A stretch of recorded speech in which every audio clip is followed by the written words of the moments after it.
Hello students, how are you all? I hope all of you will be quite well and safe at home. In previous videos, we studied grammar and the main topic was narration. But in this video, we will study literature and the topic is the portrait of a lady. पिछली videos में हमने grammar को study किया था, लेकिन आज की video में हम लिटरेचर के क्लास 11th के first chapter the portrait of a lady को स्टडी करेंगे, जिसको लिखा है खुशवंत सिंह ने। सबसे पहले प्यारे बच्चों मैं आपको ये बता दूं, ये जो हमारा प्रोज सेक्शन है इसमें से कितने क्वेश्चंस पूछे जाएंगे और किस टाइप के क्वेश्चंस होंगे। तो मैंने लिखा है इसमें 1 लॉन्ग आंसर टाइप क्वेश्चन, एक इसमें लॉन्ग आंसर टाइप क्वेश्चन होगा जो कितने मार्क्स का होगा, वो होगा 7 मार्क्स का, ठीक है। दूसरा 2 शॉर्ट आंसर टाइप क्वेश्चंस और 2 क्वेश्चंस इसमें शॉर्ट टाइप के होंगे और उनके जो मार्क्स होंगे वो 4+4 यानी एक क्वेश्चन 4 मार्क्स का होगा। इस प्रकार से जो 2 क्वेश्चन होंगे हमारे 8 मार्क्स के होंगे, ठीक है। और टोटल मार्क्स कितना हो गया 15 मार्क्स। तो इसमें एक हमें लॉन्ग आंसर टाइप क्वेश्चन करना होगा और 2 इसमें शॉर्ट आंसर टाइप क्वेश्चंस करने होंगे, ठीक है। अब हम बात कर लेते हैं जो हमारा मेन टॉपिक है the portrait of a lady. ये जो टाइटल है इसका मीनिंग क्या है प्यारे बच्चों? पोर्ट्रेट का मीनिंग होता है चित्र या फोटो। आपने अपने घर परिवार में, अपने स्कूल में फोटोज लगे देखे होंगे, उसको हम क्या बोलते हैं? पोर्ट्रेट, ठीक है। आपने अपने घर परिवार में दादी दादा या माता पिता आदि के फोटोज लगे देखे होंगे, तो उसको हम क्या बोलते हैं? उसको हम बोलते हैं पोर्ट्रेट, ठीक है, ऑफ अ लेडी, यानी कि किसी महिला का चित्र या फोटो। और लिखा किसने है इसको? खुशवंत सिंह ने। और ये लेडी कौन है? ये लेडी हैं खुशवंत सिंह ग्रैंड मदर, यानी जो लेखक हैं हमारे खुशवंत सिंह, उनकी दादी हैं, ठीक है, जिनका कि इस लेसन का नाम दिया गया है the portrait of a lady, ठीक है। इसमें हम डिटेल से स्टडी ना करके आज मैं इसकी समरी को आपको समझाऊंगा, ठीक है। We will study the summary of this story. First of all we see the main characters of this story. सबसे पहले हम इस कहानी के मेन कैरेक्टर्स को देख लेते हैं। इधर लिखा है मेन कैरेक्टर्स, मुख्य पात्र। इस कहानी में मेन कैरेक्टर कौन है? द राइटर, यानी खुद लेखक। ये जो कहानी है ऑटोबायोग्राफिकल है। कैसी है? ऑटोबायोग्राफिकल। ऑटोबायोग्राफिकल क्या होता है? जिसमें राइटर खुद अपने एक्सपीरियंसेस को, अपने लाइफ को बताता है, ठीक है। तो कैसी कहानी है? हमारी ऑटोबायोग्राफिकल कहानी है। इसमें लेखक ने अपने बारे में बताया है। तो मेन कैरेक्टर कौन है इसमें? The writer. Second main character grand mother, यानी कि लेखक की दादी। थर्ड मेन कैरेक्टर ग्रैंडफादर, दादाजी। इनके विषय में राइटर ने कुछ ज्यादा नहीं बताया है। फोर्थ राइटर्स पेरेंट्स, लेखक के माता पिता। और इस कहानी में लेखक ने अपने माता पिता के बारे में भी ज्यादा नहीं बताया है। नेक्स्ट है स्पैरोज। स्पैरो होती है एक बर्ड, होती है एक चिड़िया, होती है गौरैया, ठीक है। तो गौरैया का भी इसमें एक बहुत इंपॉर्टेंट रोल है। तो हम कह सकते हैं कि जो मेन कैरेक्टर्स हैं, राइटर हैं, ग्रैंड मदर हैं और स्पैरोज, ये इसके बहुत ही इंपॉर्टेंट कैरेक्टर्स हैं। और थोड़ा डिस्क्रिप्शन किसका दिया है? अपने ग्रैंडफादर का और अपने माता पिता का। तो हमने मेन कैरेक्टर्स देख लिए, writer, grand mother, grandfather, parents and sparrows. अब कुछ इसके मेन पॉइंट्स हैं जिसको हम डिस्कस करेंगे, ठीक है। सबसे पहले हम देख लेते हैं अपीयरेंस ऑफ ग्रैंडफादर। अपीयरेंस कहते हैं रूप, यानी कि जो पोर्ट्रेट जिस प्रकार से लेडी की पोर्ट्रेट लगी हुई है, उसी प्रकार से राइटर के ड्राइंग रूम में, ड्राइंग रूम एक बैठक होती है जिसमें हम बैठ जाते हैं और अपने ड्राइंग रूम में हम फोटोज लगा लेते हैं अपने दादी दादा के, अपने माता पिता के। उसमें किसके पोर्ट्रेट लगे हुए हैं? राइटर के ग्रैंडफादर की भी पोर्ट्रेट लगी हुई है और ग्रैंड मदर की भी। ठीक है, तो सबसे पहले हम बात कर लेते हैं अपीयरेंस ऑफ ग्रैंड फादर, मतलब दादाजी का रूप कैसा है, दादाजी देखने में कैसे लगते हैं। राइटर ने इसमें बताया है जो दादाजी हैं पोर्ट्रेट में, चित्र में, वो कैसे हैं? वो बहुत ही बूढ़े हैं। It means the grandfather of the writer was a very old man, वो बहुत ही बूढ़े व्यक्ति थे। एंड ही वोर टर्बन ऑन हिज हेड, अपने सिर पर वो क्या बांधते थे? पगड़ी बांधते थे।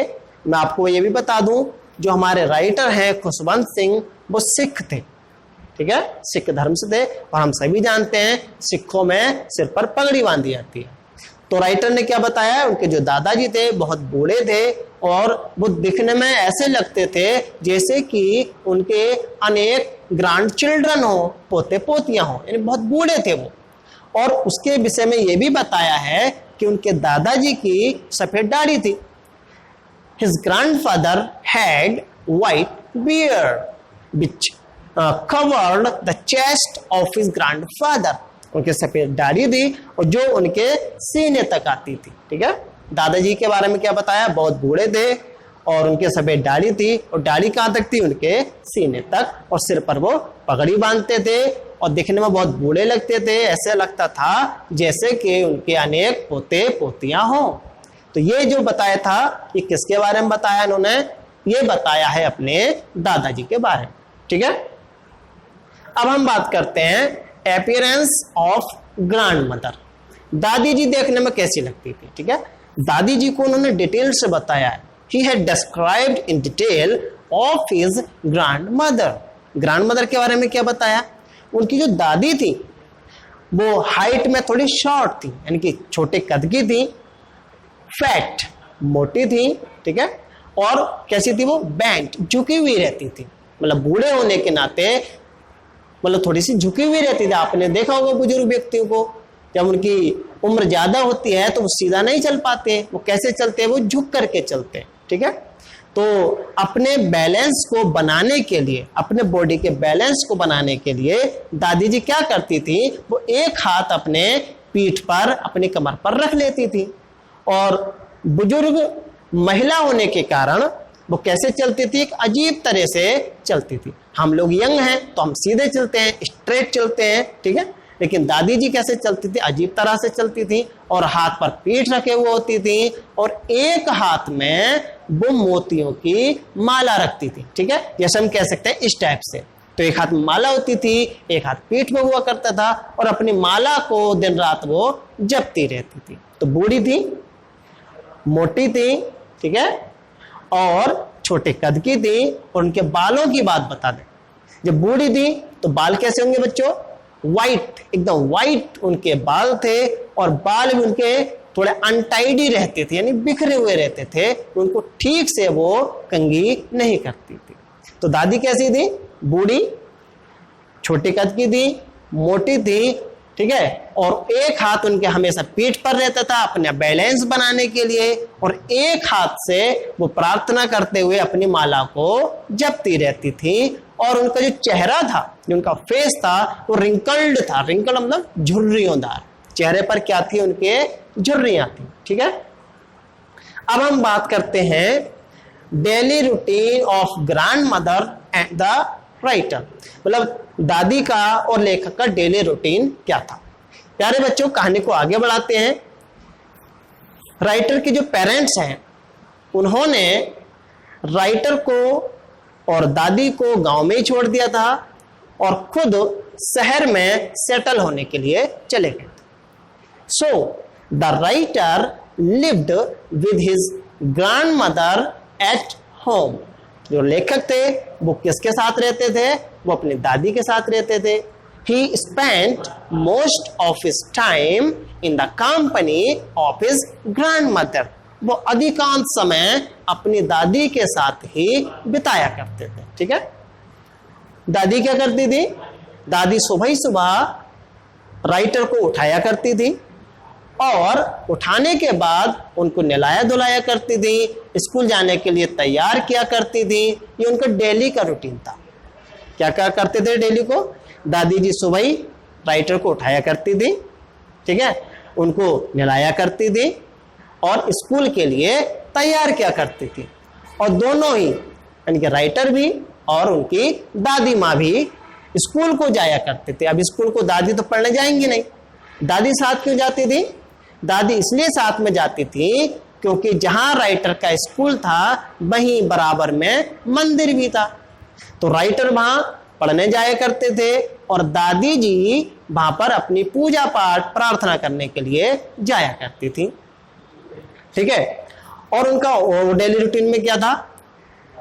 उनके नाश्ते में क्या होता था, इसको भी देख लेते हैं, ठीक है। नाश्ते में आपने देखा होगा कि शाम को हम खाना खाते हैं तो कुछ रोटियां बच जाती हैं और सुबह को वो कैसी होती हैं? बासी हो जाती हैं। तो सुबह को जो नाश्ते में जो लिया करते थे वो उन बासी रोटियों को लिया करते थे, उस पर बटर लगा लिया करते थे, मक्खन लगा लिया करते थे, उस पर शुगर लगा लिया करते थे, ठीक है। और जो रोटियां खाने से बच जाती थी, बासी रोटियां, दादी जी स्कूल जाते समय अर्थात अपने मंदिर को जाते समय अपने साथ में ले जाया करती थी। और वो किस लिए ले जाया करती थी? क्योंकि रास्ते में बहुत सारे डॉग्स मिलते थे, कुत्ते मिलते थे, और दादी जी रास्ते में लौटते समय उनको वो रोटियां खिला दिया करती थी। जब दोनों के पाठ समाप्त हो जाते थे, राइटर जब अपनी पढ़ाई पूरी कर लेते थे और दादी जी अपनी प्रार्थना पूरी कर लेती थी, जब दोनों एक साथ वापस आते थे तो रास्ते में कुत्ते मिलते थे और दादी जी उन बासी रोटियों को उन डॉग्स को, उन कुत्तों को खिला दिया करती थी, ठीक है। तो ये था दोनों का डेली रूटीन। अब हम नेक्स्ट पॉइंट पर आते हैं, turning point in the life of grandmother and the writer. तो what was the turning point in the life of the grandmother and the writer? लेखक और उनकी दादी के जीवन में एक टर्निंग पॉइंट आता है, वो क्या था? बहुत इंपॉर्टेंट बात है। कहानी को हम आगे की ओर लेके चलते हैं। इस प्रकार से राइटर और उनकी ग्रैंड मदर अपनी लाइफ को स्पेंड कर रहे थे, अपने जीवन यापन कर रहे थे। तभी राइटर के जो पेरेंट्स हैं, जो माता पिता हैं, जो कि शहर में रह रहे थे, उन्होंने एक बार लेखक को और उसकी दादी को शहर बुला लिया, ठीक है। That was the turning point in their lifes, ठीक। वो उनके जीवन का एक टर्निंग पॉइंट था। होता क्या है, अब राइटर और दादी जी दोनों ही गांव से कहां चले जाते हैं? शहर को, ठीक है। अब राइटर का एडमिशन एक इंग्लिश मीडियम स्कूल में करवा दिया जाता है। पहले गांव में पढ़ते थे, मंदिर के बराबर में एक छोटा सा स्कूल था, लेकर वहां पढ़ते थे, ठीक है। सामान्य सी जानकारी लेते थे और धार्मिक शिक्षा भी लिया करते थे। लेकिन अब राइटर का एडमिशन कहाँ हो गया? अब राइटर का एडमिशन हो गया एक इंग्लिश मीडियम स्कूल में। अब उनको लाने ले जाने के लिए बस लगा दी गई। पहले गांव में क्या होता था? गांव में दादी जी खुद राइटर को अपने साथ लेकर के जाती थी स्कूल और साथ ही लेकर आती थी। इस प्रकार से उनकी जो फ्रेंडशिप थी बहुत स्ट्रांग चल रही थी। दोनों एक साथ रहते थे। Both understand the feelings of each other, दोनों एक दूसरे की भावनाओं को समझते थे अच्छी तरह से। बट अब क्या हुआ? अब राइटर का जो एडमिशन था वो कहाँ हो गया? एक इंग्लिश मीडियम स्कूल में हो गया। अब दादी को राइटर को स्कूल ले जाना नहीं होता था। अब तो बस आती थी, राइटर को ले जाया करती थी और स्कूल से वापस लाया करती थी। लेकिन एक बात अच्छी थी कि दोनों ही एक ही रूम में रहा करते थे। दोनों एक दूसरे के साथ रूम में रहा करते थे। दादी जी अब भी गांव के ही तरह उनको तैयार करती थी, उनको सुबह को उठाती थी और उनसे बातें करती थी। अब क्या होता है आगे? अब दादी जी अपने पोते से पूछती थी, राइटर से पूछती थी कि आज तुमने स्कूल में क्या पढ़ा, ठीक है। जैसे हम सब लोग अपने बच्चों से पूछते हैं या हमारे माता पिता अपने छोटे बच्चों से पूछते हैं कि आज तुमने स्कूल में क्या पढ़ा, उसी प्रकार से जब बच्चा अर्थात the writer came back from the school, the grandmother would ask him what he studied in the school. तो वो पूछा करती थी कि आज तुमने स्कूल में क्या पढ़ा। तो राइटर जो पढ़कर जाते थे वो उनको बताते थे। The writer told her he studied western science. उन्होंने बताया कि मैंने वेस्टर्न साइंस को पढ़ा, पश्चिमी साइंस को पढ़ा। और क्या पढ़ा? उन्होंने बताया लॉ ऑफ ग्रेविटी, मैंने गुरुत्वाकर्षण के नियमों को पढ़ा। और क्या पढ़ा? आर्किमिडीज प्रिंसिपल्स, मैंने आर्किमिडीज के सिद्धांतों को पढ़ा। तो ये सारी बातें राइटर ने अपने दादी को बताया। But the grandmother was not happy with such type of education. लेकिन दादी माँ इस प्रकार की शिक्षा से प्रसन्न नहीं थी। ठीक है, क्यों खुश नहीं थी? Because the writer was not taught religious education, क्योंकि लेखक को धार्मिक एजुकेशन नहीं दी जाती थी। उनको तो मैथ, साइंस, जियोग्राफी एक्सेट्रा इन सारे सब्जेक्ट्स को पढ़ाया जाता था। अब जो गांव की एजुकेशन थी उसमें दादी जी राइटर के पढ़ने में हेल्प भी कर दिया करती थी। But now the grandmother could not help the writer in his lessons. लेकिन अब दादी माँ लेखक की उसकी पढ़ाई में कोई हेल्प नहीं कर सकती थी। यहां से क्वेश्चन बनता है कि why could the grandmother not help the writer in his education और हिज लेसन्स। कि अब दादी माँ लेखक की उसकी एजुकेशन में, उसके पाठों में मदद क्यों नहीं कर पाती थी? तो क्यों नहीं कर पाती थी? Because she also could not understand these subjects, क्योंकि वो खुद इन विषयों को नहीं समझ पाती थी। ठीक है, इसलिए वो दुखी रहती थी। एक बार राइटर ने अपनी दादी को बताया कि उनके स्कूल में उनको म्यूजिक भी सिखाया जाता है। ठीक है, इस बात को सुनकर दादी जी बहुत दुखी हुई, क्योंकि दादी जी को लगता था जो म्यूजिक है, जो संगीत है, जो गाना बजाना है, वो अच्छे लोगों का काम नहीं है। ये किसका काम है? ये तो वेश्याओं का काम होता है। वैसे आप जानते होंगे जो गाने बजाने का कार्य करती हैं, ठीक है, गाना बजा करके अपनी लाइफ को चलाती हैं। तो ग्रैंडमदर इसको अच्छा नहीं मानती थी और वो मानती थी ये जो गाने बजाने का काम है ये किसका काम है? ये भिखारियों का काम है। भिखारी गा बजाकर अपनी रोजी रोटी को कमा लेते हैं। लेकिन प्यारे बच्चों, आज ऐसा नहीं है। आज तो हम म्यूजिक से बहुत कुछ आगे बढ़ सकते हैं, लाइफ में बहुत सक्सेस हो सकते हैं। लेकिन ये पुराने समय की बात है। तो जो दादी माँ थी, जो ग्रैंड मदर थी, वो इन बातों को पसंद नहीं करती थी और इस प्रकार से दादी माँ ने उनसे बातें करनी भी अब बंद कर दी थी, क्योंकि उनको जो एजुकेशन दी जा रही थी वो उसको पसंद नहीं करती। तो प्यारे बच्चों, यहाँ हमने बताया कि उनकी लाइफ का टर्निंग पॉइंट क्या था। ठीक है, अब कहानी को और आगे बढ़ाते हैं। तो अभी तक तो दादी और पोतों के बीच में थोड़ी फ्रेंडशिप चल रही थी, दोनों एक ही रूम में रहा करते थे, कभी कभी बोल भी लिया करते थे। लेकिन अब राइटर को अपने हायर एजुकेशन लेने के लिए एडमिशन कहाँ लेना पड़ा? एक यूनिवर्सिटी। ठीक है, अब राइटर उस इंग्लिश मीडियम स्कूल को क्वालिफाई करने के बाद, वहां से पास आउट होने के बाद कहाँ पहुंच जाते? यूनिवर्सिटी में। ठीक है, अब यूनिवर्सिटी में राइटर को अलग रूम दे दिया गया जहां पर रह करके वो पढ़ाई करते थे, जैसे कि हम हॉस्टल में रहकर पढ़ते हैं उस प्रकार से। अब राइटर और ग्रैंड मदर के बीच में जो एक लिंक थी, जो कड़ी थी एक साथ रहने की, वो भी समाप्त हो गई। अब दादी अलग रहने लगी और जो राइटर थे वो कहाँ रहने लगे? अपने यूनिवर्सिटी। ठीक है, यहां तक कहानी क्लियर हो गई होगी। ठीक, अब जो उनके बीच में जो बातचीत होती थी वो भी बहुत कम हो पाती थी, क्योंकि राइटर अलग रहते थे और दादी अलग रहती थी। अब दादी ने एक अपना रूटीन बना लिया। पहले तो वो अपने पोते के साथ अपना समय बिताती थी, लेकिन अब उन्होंने क्या किया?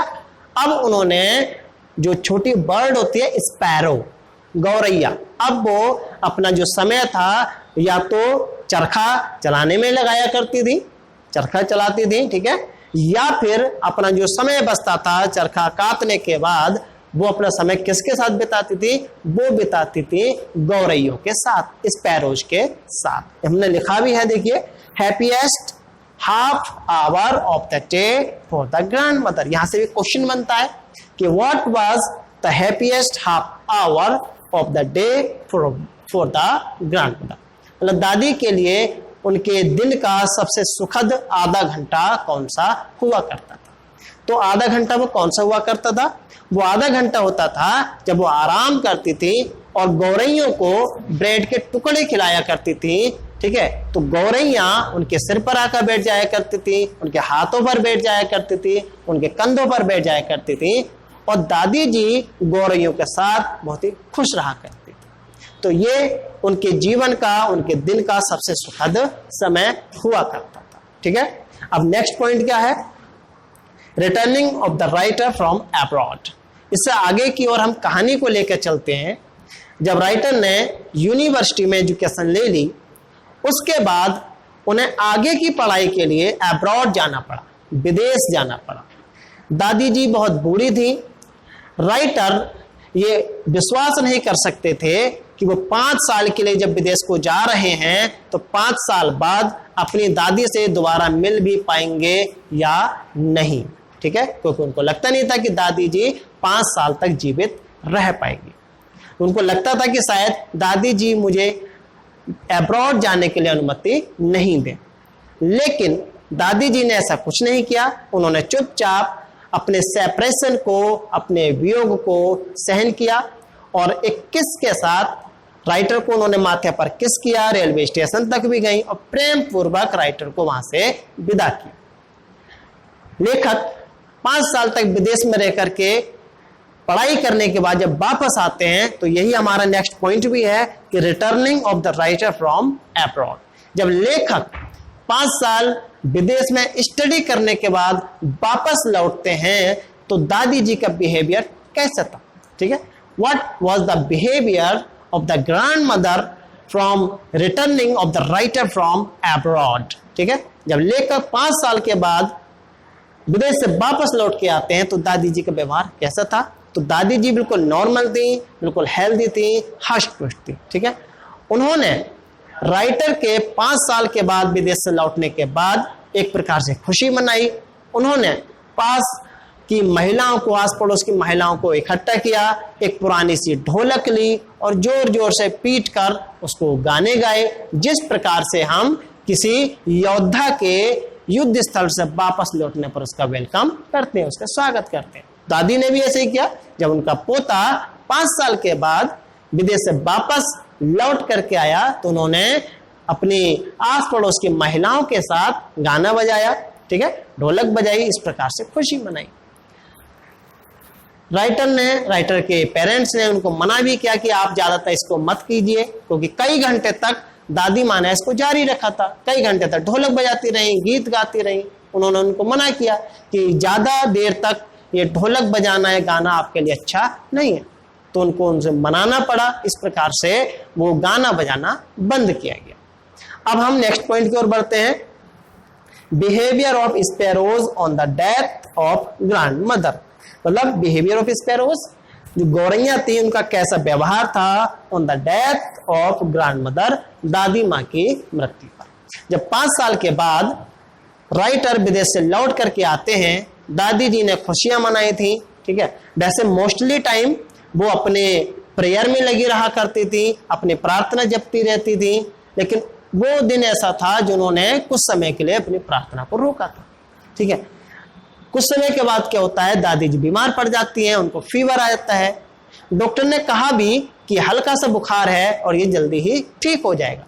लेकिन दादी जी को लगा कि अब उनका लास्ट टाइम आ चुका है, her last time is quite near. उनको लगा कि उनका जो अंतिम समय है बिल्कुल नजदीक है और वो चाहती थी कि वो अपने लास्ट मोमेंट्स को, लास्ट पलों को अपनी प्रार्थना में लगाएं, ना कि किसी से बातों में। तो उन्होंने किसी से बातें करने बिल्कुल बंद कर दी और अपना समय किसमें लगाती थी? अपना समय लगाती थी किसमें?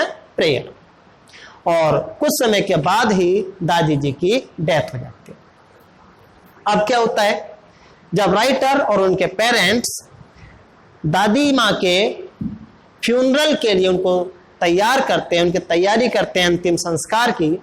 और जब उनको लेकर के जाते हैं तो पहले तो उनको वो रेड कलर के श्राउड में उनको कवर्ड कर देते हैं, ढक देते हैं लाल रंग के कफन में। जैसे कि परंपरा होती है जब किसी को डेड बॉडी को लेके जाते हैं तो उसको कवर्ड करके लेके जाते हैं। उसी प्रकार से दादी को भी रेड कलर के क्लॉथ में ढका गया, कफन में ढका गया, उनको टाइट से बांधा गया। और जब उनको लेकर जा रहे थे तो उनके आंगन में बहुत सारी स्पैरोज आ जाती है। ठीक है, स्पैरो को देखकर लेखक रुक जाता है, उसके माता पिता रुक जाते हैं। और जो राइटर की मदर है वो उसकी दादी के समान ही गौरैयों के लिए, स्पैरोज के लिए ब्रेड के टुकड़े डाल देती हैं, छोटे छोटे टुकड़े डाल देती हैं। लेकिन जिस प्रकार से स्पैरोज पहले दादी माँ के साथ खुश रहा करती थी, उनके कंधों पर बैठ जाया करती थी और जो ब्रेड के टुकड़े होते थे उनको खाया करती थी, लेकिन आज उन्होंने दादी माँ के मृत्यु हो जाने पर उन ब्रेड के टुकड़ों पर कोई ध्यान नहीं दिया, वो चुपचाप बैठी रही। और ऐसा लगता था जैसे कि ये स्पैरोज भी उनके दादी माँ के मृत्यु पर शोक व्यक्त कर रही हैं, दुख प्रकट कर रही हैं। राइटर को भी ये देखकर बड़ा दुख हुआ, उन्होंने एक भी ब्रेड का टुकड़ा नहीं उठाया। और जब राइटर और उनके पेरेंट्स उनकी दादी माँ को वहां से लेकर अंतिम संस्कार के लिए चले गए तब स्पैरोज भी वहां से चुपचाप उड़ जाती है। और अगले दिन एक स्वीपर आकर के उन रोटी के टुकड़ों को, ब्रेड के टुकड़ों को वहां से साफ कर देता है। तो लास्ट में दादी माँ की डेथ हो जाती है। स्पैरोज भी दादी माँ की मृत्यु पर बहुत अधिक शोक व्यक्त करती हैं। इस प्रकार से ये कहानी यहीं पर समाप्त होती है। इसके जो क्वेश्चन आंसर्स हैं वो हम आपको पीडीएफ में भेज देंगे। तब तक के लिए बने रहिएगा। ठीक है, इंग्लिश क्लासेज में मिलेंगे नेक्स्ट वीडियो में। Thank you very much.